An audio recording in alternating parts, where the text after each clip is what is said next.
Perang Iran melawan Israel masih memanas. Sejumlah serangan dilakukan untuk melumpuhkan markas intelijen hingga markas pembuatan senjata baik Iran maupun Israel. Di lain pihak, Presiden Amerika Serikat Donald Trump bahkan mengimbau agar warga negara Iran meninggalkan kota Teheran demi keselamatan. Apa makna seruan ini? Kami akan bahas dampak politik dan kekuatan militer dari Iran dan Israel bersama para narasumber. Bergabung saat ini Suzy Sudarman, pakar politik luar negeri dari Universitas Indonesia, dan Adrianus Prima Manggala, praktisi pertahanan lembaga KRIS. Selamat sore semuanya, dengan Tifal, apa kabar? Selamat sore, Tifa. Selamat sore. Terima kasih semua sudah bergabung bersama kami. Bu Susi, saya mulai dari Anda dulu. Karena belum lama ini Presiden Trump sudah menyatakan mempertimbangkan untuk bergabung dengan Israel, menyerang lokasi nuklir Iran, bahkan sudah keluar pernyataan kepada warga Iran untuk segera meninggalkan area yang terdampak dari konflik ini. Sejauh mana Anda membaca itu di tengah konflik yang masih memanas sekarang? Oke. Untuk menentukan kenapa Trump berpandangan demikian, kita harus melihat dalam negeri Amerika sedang bagaimana. Ya, dalam negeri Amerika sedang marah terhadap tindakan-tindakan Donald Trump yang menggabungkan tentara, marinir, dan guardnya itu ke California dan ke negara bagian lainnya. Lalu mereka juga marah soal parade militer Donald Trump. Jadi dalam hal ini, kalau kita melihat Donald Trump kenapa bertindak tertentu, dia ingin menghimpun warganya untuk mencintai dia dengan berperang, yaitu yang disebut rallying around the flag. Mereka biasa kalau ada peperangan, rakyat Amerika bersatu di bawah bendera. Tapi mungkin ada juga penasehat-penasehat dan senator-senator yang tidak setuju dengan tindakan Donald Trump. Sekarang seberapa jauh warga Kongres itu bisa menyetop Donald Trump, karena House of Representatives itu merah, ya. Jadi apakah akan terlaksana itu tergantung, karena sekarang pendukung Donald Trump yaitu MAGA itu terbelah dua, satu pihak yang tidak suka perang, satu pihak yang dihimbau oleh orang-orang kanan untuk segera berperang dan menghabisi Iran. Jadi sekarang kita harus melihat bukan hanya kenapa Donald Trump melakukan ini atau itu adalah kepentingan pribadinya dia untuk self-preservation, untuk menjaga dirinya agar tetap populer di kalangan warga negara Amerika yang sudah sangat marah. Kalau Anda melihat demo-demo yang banyak sekali di semua negara bagian Amerika Serikat, tentunya akhlak Donald Trump itu tidak bisa diterima dalam logika desensi Amerika, ya. Jadi orang Amerika itu juga ada logikanya sendiri. Jadi kalau misalnya masih terus dihantam oleh ajakan-ajakan yang luar biasa jahatnya, keji sekali, ya, terhadap warganya sendiri keji, terhadap warga imigran keji, lalu bagaimana? Kan akhirnya memang harus ada tindakan yang luar biasa untuk Presiden Amerika. Seperti ada film dulu, Tail Wags the Dog, ya. Jadi kalau dia punya permasalahan, dia akan meluncur ke luar negeri melakukan peperangan. Sehingga menurut Anda, sorry saya potong Ibu, sehingga sederhananya kalau kemudian terbukti bahwa Amerika Serikat ikut campur dalam konflik ini, apakah akan makin panas atau ada arah lain di sini?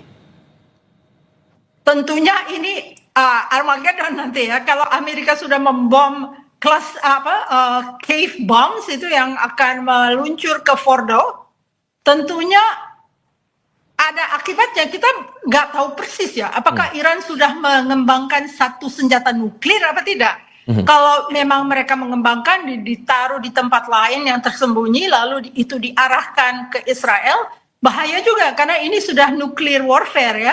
Jadi kita harus hati-hati melihat apakah benar Iran belum sempat menciptakan weapons pemusnah massal.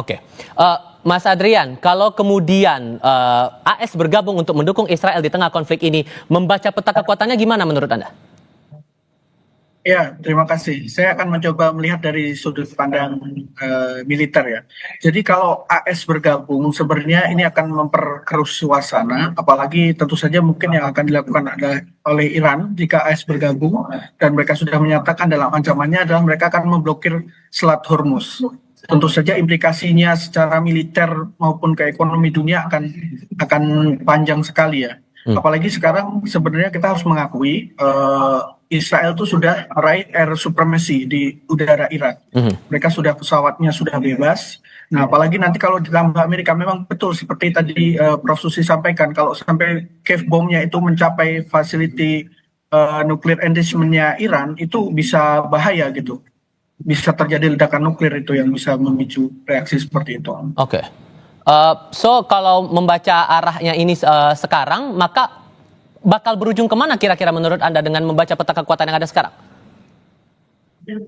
Kalau yang saya lihat sekarang ya, selama Amerika tidak ditarik ke dalam pusaran konflik ini, maka kita akan melihat kita bisa sebut ini perang atrisi, di mana Iran sekarang itu kan sudah sedikit mengurangi serangannya ke Israel, dan mereka sepertinya hanya menggunakan rudal-rudal yang generasi awal. Jadi mereka sepertinya ingin menghabiskan stok rudal penangkisnya Israel yang tentu saja mereka masih cukup bergantung supply dari luar juga, seperti sistem Patriot maupun sistem terminal high altitude dari US itu. Karena seperti kita ketahui US itu juga memiliki beberapa situs rudal penangkal udara di Israel gitu. Oke, ditambah lagi Israel kan mengklaim menyerang markas pembuatan senjata Iran, dan Iran klaim juga menyerang markas intelijen Israel. Yang Anda baca dari target sasaran dari kedua negara ini mau dibawa kemana sih sebetulnya? Nah, kalau yang saya lihat, Israel itu cenderung ingin menetralkan ancaman serangan masa depan dari Iran. Maka mereka menyerang fasilitas-fasilitas yang diduga menjadi lokasi pengayaan, lokasi produksi rudal, maupun fasilitas radar dan rudal pertahanan udara Iran. Sedangkan kalau saya lihat, Iran ini kan dari awal sudah bilang, ini serangan balasan. Jadi mereka langsung mencoba mengincar jantungnya Mossad, yang dianggap selama ini tidak tersentuh. Karena memang kita bisa lihat bahwa serangan Israel itu bukan hanya terfokus di Teheran, tapi juga di beberapa fasilitas-fasilitas yang terletak di luar Teheran. Gitu. Oke. Prof. Susi, dengan membaca AS yang mencoba untuk terlibat dalam konflik ini, apakah ada kemungkinan juga bahwa Rusia dan Tiongkok akan ikut terlibat juga di sini? Mengingat kalau kita baca Tiongkok juga punya sumber daya minyak di Iran. Apakah kemungkinan itu bakal terjadi menurut Anda?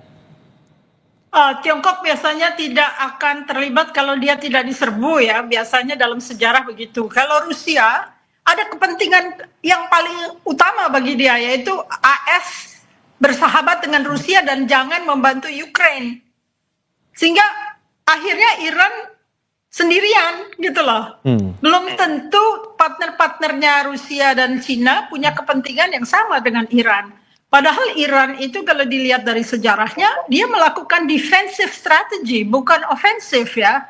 Jadi defensif pada akhirnya setelah axis of resistance yang dibuat dengan Hamas, dengan Hizbullah dan sebagainya, akhirnya itu sudah takluk ya, dibom di mana-mana, di Lebanon dan di Palestina juga. Akhirnya dia punya arah terakhir yaitu nuklir. Nah sekarang yang menjadi tanda besar, apakah nuklir itu sudah siap apa belum oleh Iran? Karena kan selama ini, selama JCPOA itu ditunda atau dihapuskan, nggak ada yang menginspeksi nuklir sites dari Iran. Ya itu dia. Jadi bahaya ya. Oke, Mas Adrian, singkat saja. Dengan Presiden Trump sudah bilang di Air Force One, saya tidak mau gencatan senjata, tapi kemungkinan gencatan senjata itu mungkin atau tidak? Kalau menurut saya sangat mungkin ya, karena sebenarnya meskipun disampaikan tadi oleh Prof. Susi, ini kan kayak rally for the flag gitu ya. Jadi cuman Trump ini kan orangnya transaksional, jadi siapa yang bisa memenuhi keinginan dia, ego dia, karena dia kan sebenarnya juga pengen tampil sebagai penyelamat gitu. Karena kalau menurut saya ini bukan tentang isu nuklir, seperti ya, kalau saya boleh bilang ya, karena baru bulan Maret kemarin Director of National Intelligence-nya US itu, si Tulsi Gabbard tuh bilang, oh Iran itu tidak mengembangkan senjata nuklir, tapi kenapa sekarang tiba-tiba terlakukan serangan? Ini sebenarnya banyak hal yang menjadi pertanyaan, dan dari Israel sendiri kita lihat persiapannya sudah sangat matang lah. Mereka tahu posisi strategis dan sebagainya. Oke, sudah kami tangkap poinnya di situ. Mas Adrian, Bu Susi, terima kasih banyak sudah berbagi pandangan bersama kami kali ini. Sehat selalu semuanya. Selamat sore. Terima kasih.